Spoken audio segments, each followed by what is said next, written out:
What is up, guys? We are back with some more Wild Rift Esports, and today we're going to be taking a look at the Icon series in the Philippines. Next Play Esports going up against Team Secret. This was requested by you guys. It was a comment with a lot of upvotes. So on the previous Wild Rift Esports video. So let's just jump straight into the draft. We have Next Play instantly banning out Wukong and Draven.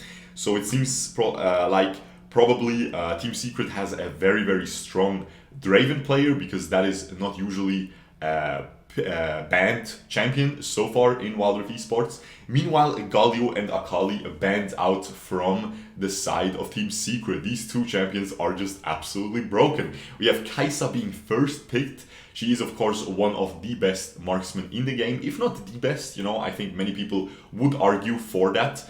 Meanwhile, of course, Camille not banned is very surprising. We have a Camille instant pick.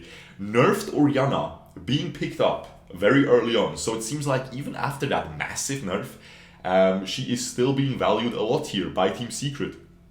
Gragas being locked in to go up against that Camille most likely.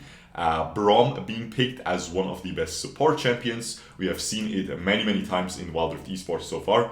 Very staple pick for pretty much every team. You know, it's a very simple champion to play around.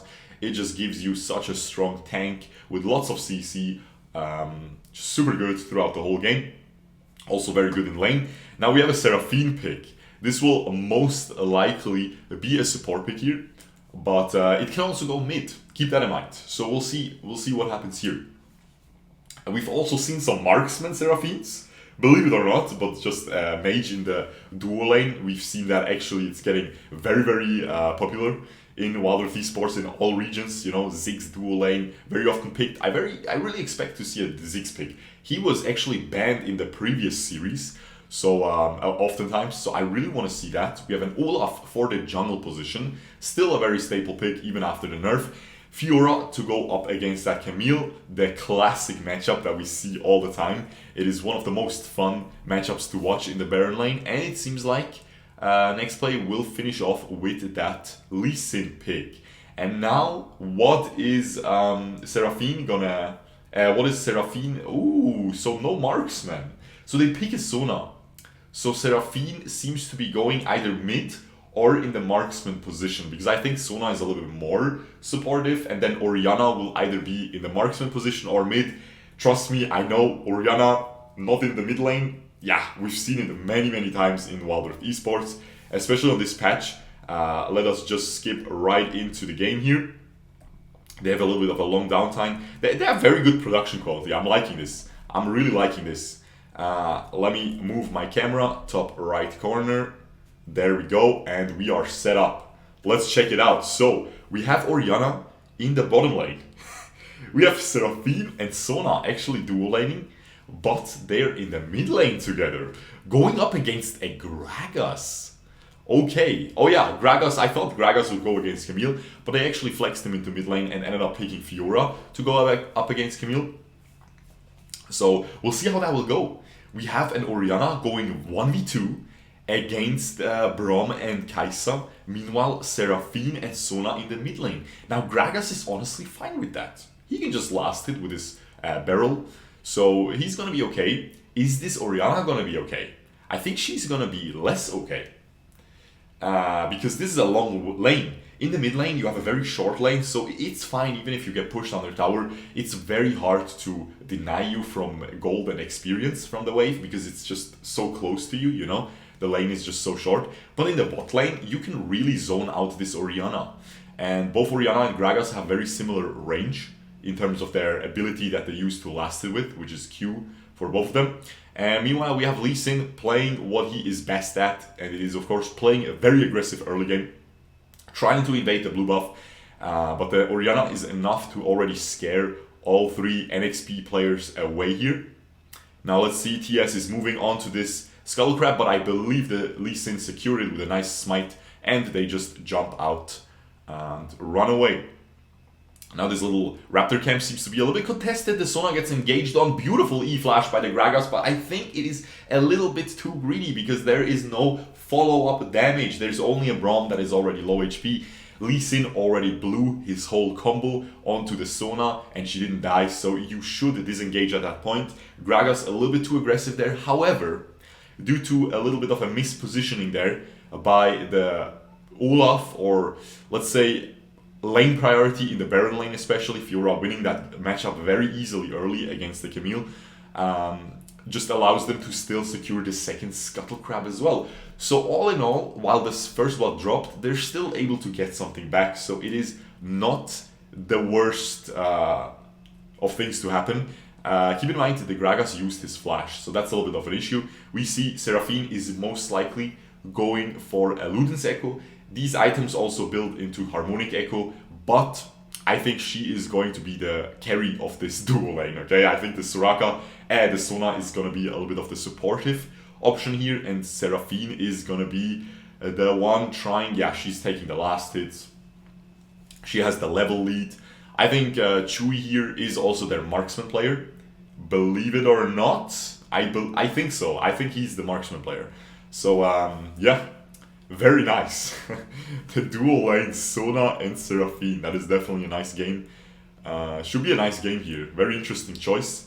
We have pretty much even, despite that first blood going to Team Secret, again, with that Scuttle Crab, with some more lane winning, lane dominance in the Baron lane, we have a pretty much even game. Where is the gold? Where are the gold leads at?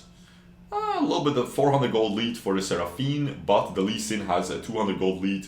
300 gold lead almost over the Olaf, so it is pretty much even, as I said. We have Kai'Sa just happily farming here, zoning. How's Orianna doing? 2.8k gold, 2.8k gold. Both Kai'Sa and Orianna at 2.8k. So it seems like Orianna is holding up really well in this 1v2 lane. We might be due to a mistake. Okay, we didn't really see the laning. The camera wasn't on it all the time, but might be due to a mistake of the dual lane of NXP, because if they zone, if they freeze the lane towards their tower and they just zone away the Orianna, I think she could be looking at a huge deficit. But luckily, Team Secret's strategy is not being punished right now. They have a very strong like a little core in the middle, because they have these powerful ultimates both stationed in the mid lane, so they can roam everywhere. They're not really making too much use of it so far, because again, they lost actually both Scuttle Crabs.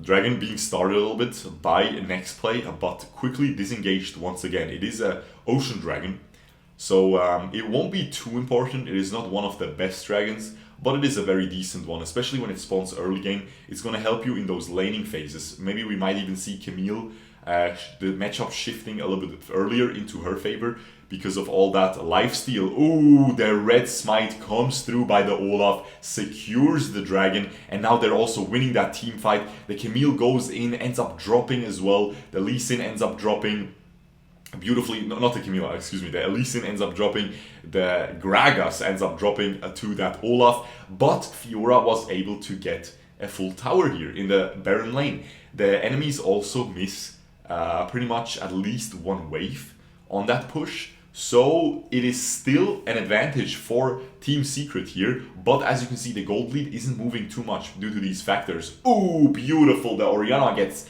dove 2v1 at the bottom tower, but she is able to outplay it and to secure a kill to herself while not dying without even committing the flash. So that's a big deal. Okay, Orianna, very, very easy to kill for a Lee Sin. You know, he just jumps behind you and you can't do anything if you don't have flash. As long as you have flash up though, you can flash away from the kick, and yeah, he kicks you the wrong way, he kicks you to safety. It's very easy. Now, TS finally making use of their strong mid lane core with this Sona and Seraphine, going for that Rift Herald and very easily securing it. But again, next play is playing the macro. I like this. They're pushing the bot lane tower now. They will most likely lose this top lane tower because everyone and their mom is moving in on this from a Team Secret side, and they will secure that. But look at this. The bot lane is pushing faster, so they're pushing the tier 2 tower as well. Team Secret is behind. They have to back out. They use the Rift Herald. They try to make it a 2-for-2 towers. They don't have minions though. And now we have Kai'Sa, we have Gragas, we have Braum's defending. Braum ult Gragas ult, never mind, they're zoned too hard. Ooh, beautiful engage by the Camille and the Seraphine ult. Nice follow-up ult with that Sona, and they actually are able to get 2 towers and 2 kills to boot. The Lee Sin kicks, but I don't think it's gonna do anything. They get another Rift Herald charge up. That is some nice gameplay. I love this already. These Philippines, is it Philippines? I think it is. These Philippines teams or PH teams, let me know what the adjective is of Philippines. I think it is Philippines. But yeah, these Philippines teams are just smurfing it up, man. You can see, I know, you always make jokes about it. Mobile Legends is a baby MOBA, but do you know what Mobile Legends really promotes? And in the best regions of course are Indonesia, Malaysia and Philippines. So it promotes a very, very aggressive playstyle, quick thinking, okay? Quick macro decisions. This is exactly what you saw. Usually, what you would see in Europe, for example, when 2 good teams are facing off, if one team goes for something aggressive, like that top lane push or that bottom lane push, you see how I'm a little soy boy saying, yo, you need to go back. But they use the Rift Herald, they start and engage with a beautiful extended Seraphine ult. So you hit one of your teammates and it extends further to the enemies. They make it happen. They get a second tower. They get the Rift Herald charge up off onto the 3rd tower as well, which is such a big deal. It's gonna drop so much faster the next time they push. And they also get 2 kills. Meanwhile, the next play is not faltering either. They get that tier 2 tower, but everything happens like a trade happens, you know? And that is what Mobile Legends really promotes. You could call it the clown MOBA. It is a really, it is terrible, man. Let's be real, man. It doesn't have a real jungler.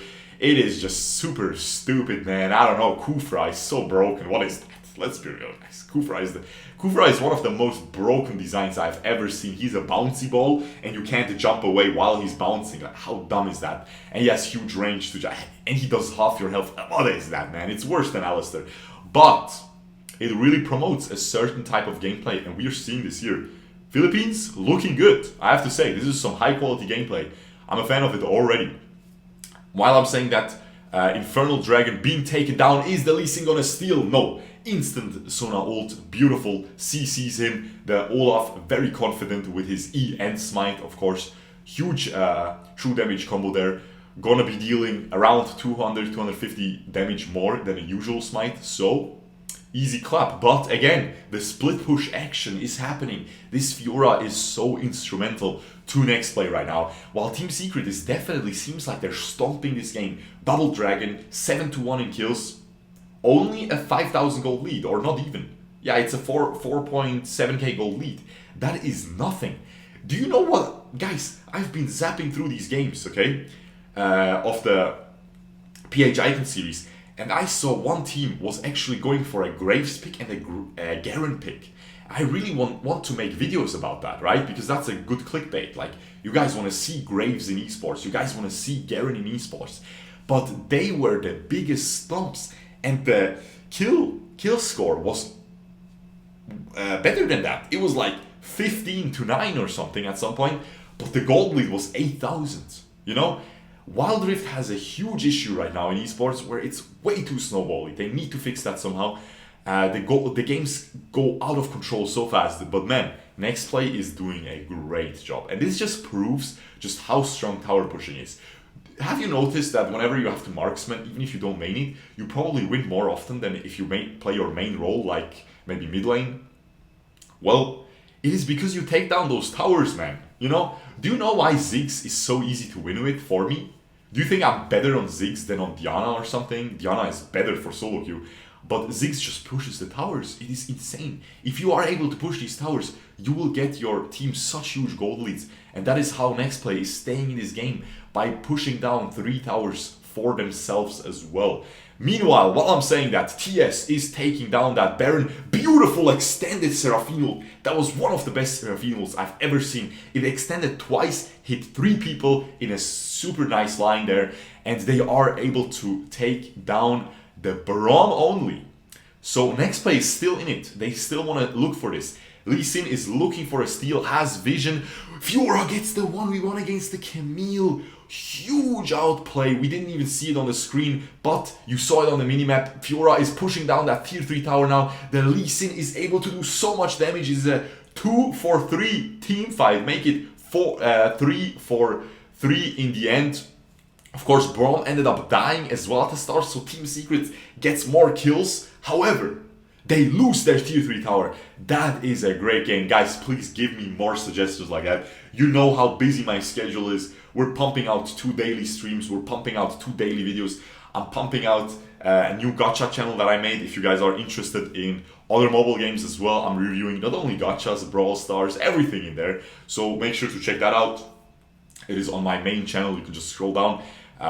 Enough with the advertisement here. I just want to say I'm too busy to just check out everything, okay? So please, you guys are instrumental in providing me amazing game. This is crazy, man. I'm having so much fun checking this out. This is just so good, man. I'm so happy that Wild Rift is really pushing the esports aspect, even though the game is obviously still in a beta state. Like you see, I'm pointing out a lot of its flaws. I'm not flaming it, I'm still having fun, but you gotta point out these flaws for it to improve. Or I'm glad that they're still supporting it, you know, already, because we're able to see crazy games like this, man. This is so much fun to check out. TS is back again on that Baron buff. Let's see if this Fiora is gonna group now. She has a huge advantage. She is so strong. She goes in deep into the team fight, but the Baron is secured once again by the Olaf. The Lee Sin wasn't even close there, but the Fiora is just doing so much work. She flashes back in, gets taken down though. The Lee Sin's GA gets taken down as well. And he is gonna jump away though, but it is a 4-for-2 trade, make it 5-for-2. They will instantly teleport that Camille into the mid lane. They have a Baron buff, and I think they will end this game. Maybe not though. 7 seconds remaining on the respawn timers for the dual lane. Are they going to be able to end it fast enough? They don't have that much damage. Oh, they have enough though. The Camille and the Olaf. Low HP Olaf, so much attack speed. Doing work, man. Very instrumental for that. Last fight, Team Secret wins the game. But very well fought by Next Play. That is some crazy good League of Legends gameplay, man. I want to see who gets the MVP. It should be Seraphine. The Sona gets the in-game MVP, but look at this. Seraphine outdamaged Orianna. Why am I so surprised about this? Seraphine is a great mage, okay? I'll make a video soon about her. Very similar build actually that I've been using. But I go for an Infinity Orb instead of for the Morelomicon. But mate, late game, you really feel a little bit of a drop-off. A little bit. Like, it's not a Ziggs, okay? It's not an Orianna. So, very surprising, honestly. Very well done. Yeah, huge game, man. You can see the builds. Very standard builds. Very early Mortal Reminder by that Fiora. That's crazy, man. I didn't expect that. But yeah, guys, really hope you guys enjoyed this. Let me know what other games you want me to check out in your regions, you know. Again, a lot of Brazilians are telling me to check out the Brazilian tournament.